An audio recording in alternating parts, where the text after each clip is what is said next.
Hello बच्चों, आप सभी का हमारे चैनल आरती एजुकेशन क्लासेस में स्वागत है। आज के वीडियो में हम आपके लिए लेकर आए हैं 8th ग्रेड अभ्यास पुस्तिका विषय सामाजिक विज्ञान कक्षा 8 के लिए। तो आइए बच्चों, हम देखते हैं विषय सामाजिक विज्ञान कक्षा 8 के लिए जो अध्याय 2 है, जिसमें कि हम लेकर आए हैं व्यापार से साम्राज्य तक कंपनी की सत्ता स्थापित होती है, जो कक्षा 8 के लिए महत्वपूर्ण पाठ है, जिस पर आधारित कि आपसे वार्षिक परीक्षा के लिए प्रश्न भी पूछे जाएंगे बच्चों। तो देखिए, हम यहाँ पर लेकर आए हैं अध्याय 2, व्यापार से साम्राज्य तक कंपनी की सत्ता स्थापित होती है।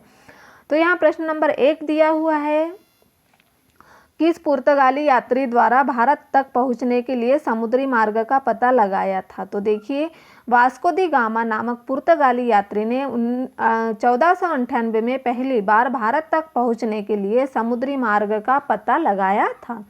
फिर है प्रश्न नंबर 2, इजाज़तनामे से क्या आशय है। तो इजाज़तनामे का मतलब यह था कि इंग्लैंड की कोई और व्यापारिक कंपनी इजाज़तनामे में बताए गए स्थान में ईस्ट इंडिया कंपनी से होड़ नहीं कर सकती थी। जो इजाज़तनामा था, तो इजाज़तनामे का मतलब क्या था कि देखिए, जो इंग्लैंड की कोई और व्यापारिक कंपनी, जो इंग्लैंड की जितनी भी व्यापारिक कंपनियां थी, उनमें से कोई और भी व्यापारिक कंपनी इजाज़तनामे में बताए गए स्थान में ईस्ट इंडिया कंपनी से होड़ नहीं कर सकती थी। फिर अगला है हमारा प्रश्न नंबर 3, बक्सर के युद्ध के क्या परिणाम हुए थे। तो बक्सर का युद्ध सैन्य दृष्टिकोण से अंग्रेजों की बहुत बड़ी सफलता थी। जो बक्सर का युद्ध क्या था, सैन्य दृष्टिकोण से अंग्रेजों की बहुत बड़ी सफलता थी। इस युद्ध में विजय के पश्चात बंगाल में अंग्रेजी सत्ता के प्रभुत्व की स्थापना हुई थी। इस युद्ध में क्या हुआ था, विजय के पश्चात बंगाल में जो अंग्रेजी सत्ता थी उसके प्रभुत्व की स्थापना हुई और कंपनी ने एक अखिल भारतीय शक्ति का रूप धारण कर लिया। जो कंपनी थी उसने एक अखिल भारतीय शक्ति का रूप धारण कर लिया। फिर अगला है हमारा प्रश्न नंबर 4, पानीपत की तीसरी लड़ाई क्यों महत्वपूर्ण है। तो पानीपत की तीसरी लड़ाई 1761 में मराठाओं व अहमद शाह अब्दाली के बीच लड़ी गई थी, जिसने मराठाओं के दिल्ली में शासन चलाने का सपना चकनाचूर कर दिया था। जो पानीपत की जो तीसरी लड़ाई हुई थी वह महत्वपूर्ण इसलिए थी बच्चों, क्योंकि 1761 में मराठाओं और अहमद शाह अब्दाली के बीच लड़ी गई थी, जिसने मराठों के दिल्ली में शासन चलाने का सपना चकनाचूर कर दिया था। फिर है अगला हमारा प्रश्न नंबर 5, यूरोप के बाजारों में भारत की किन वस्तुओं की मांग अधिक थी। तो यूरोप के बाजारों में भारत की निम्नलिखित वस्तुओं की मांग अधिक थी। नंबर 1, बारीक सूती कपड़े, नंबर 2, रेशम, नंबर 3, काली मिर्च, लौंग, इलायची और दालचीनी आदि। यह भारत की इन वस्तुओं का यूरोप के बाजारों में अधिक मांग थी। फिर अगला प्रश्न नंबर 6, सहायक संधि की शर्तें क्या थी।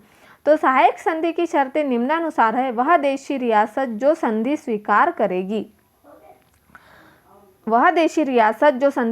करेगी कंपनी की स्वीकृति के बिना अपने राज्य में शत्रु राज्य के व्यक्ति को शरण या नौकरी नहीं देंगे, और देशी रियासत कंपनी की अनुमति के बिना किसी अन्य राज्य से युद्ध, संधि या मैत्री नहीं कर सकेगी। यह थी हमारी सहायक संधि की शर्तें।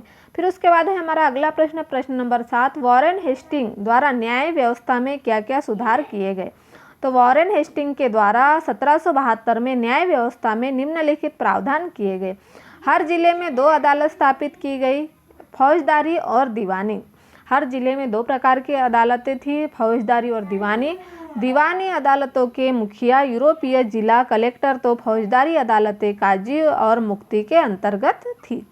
फिर है प्रश्न नंबर 8, प्लासी युद्ध के क्या कारण थे। तो प्लासी युद्ध के निम्नलिखित कारण थे, ब्रिटिश ईस्ट इंडिया कंपनी के कर्मचारियों द्वारा कर एवं शुल्क का भुगतान नवाब को न करना था, और नवाब के निर्देशों का ब्रिटिश ईस्ट इंडिया कंपनी में कर्मचारियों द्वारा उल्लंघन करना।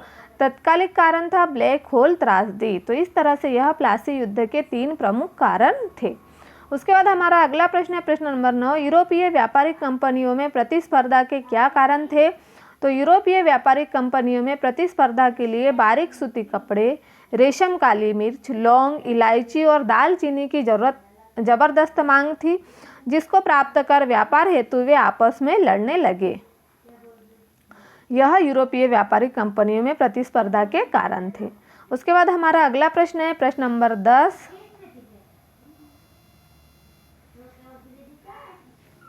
लॉर्ड डलहौजी की विलय नीति क्या थी तथा इस नीति से किन किन भारतीय राज्यों को अपने नियंत्रण में लिया गया था। तो लॉर्ड डलहौजी की विलय नीति के अनुसार अगर किसी सुरक्षा प्राप्त राज्य का शासक बिना स्वाभाविक उत्तराधिकारी के मर जाए तो उसका राज्य उसके दत्तक पुत्र को नहीं सौंपा जाएगा। और इस नीति से 1848 जैतपुर और संबलपुर, बघाट 1850, उदयपुर, झांसी तथा नागपुर का 1849 विलय कर लिया था। तो इस तरह से था हमारा लॉर्ड डलहौजी की विलय नीति की भारतीय राज्यों में अपने नियंत्रण। देखिए लॉर्ड डलहौजी की विलय नीति क्या थी, इस नीति में से किन किन भारतीय राज्यों अपने नियंत्रण में लिया था।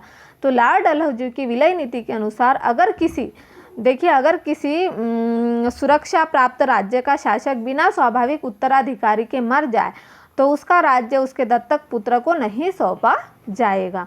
और इस नीति के से 1848 जैतपुर और संबलपुर, बघाट 1850, उदयपुर, झांसी तथा नागपुर का 1849 विलय कर लिया गया था। तो इस तरह से हमने यहाँ पर आपके लिए लेकर आए थे जो 8th ग्रेड अभ्यास पुस्तिका। यह आपके लिए बहुत ही महत्वपूर्ण है बच्चों, जो कि कक्षा 8 विषय सामाजिक विज्ञान और 8th ग्रेड अभ्यास पुस्तिका से जो प्रश्न है वह वार्षिक परीक्षा में 100% पूछे जाएंगे। तो आप 8th ग्रेड अभ्यास पुस्तिका की तैयारी अच्छे से कर लीजिए। तो हम यहाँ पर अध्याय 2 लेकर आए थे, अगले वीडियो में हम अध्याय 3 लेकर आएंगे। तो इस तरह से यदि आपको हमारा वीडियो अच्छा लगता है तो हमारे चैनल को सब्सक्राइब ज़रूर कर लीजिए और बेल आइकन को प्रेस करना ना भूलिए ताकि आपको हमारे आने वाले वीडियो के नोटिफिकेशन मिलते रहेंगे।